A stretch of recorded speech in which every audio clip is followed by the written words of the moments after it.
What's up, family, and welcome back to your girl channel. I'm here today because I have been stressed trying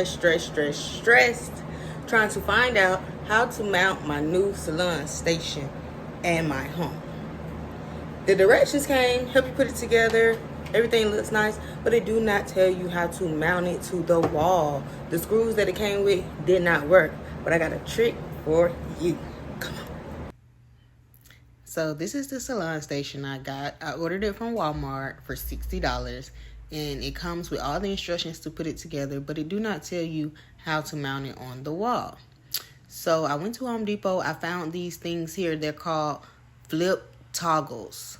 It's screws. You stick them in your wall, in the holes that you drill. You pull it through, and it's basically like an anchor for your screws, so it doesn't fall out of the wall. It holds it steady.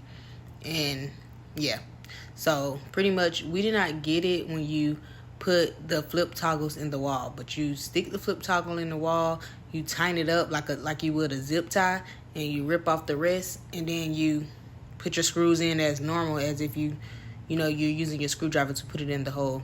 And as you can see, it's on the wall, it's sturdy. We did not have to use anchors up under it or anything. The flip toggle really worked. The flip toggles, I got them from my Home Depot, and yeah, game changer. It worked. I've been trying all week to figure out how to put this on the wall.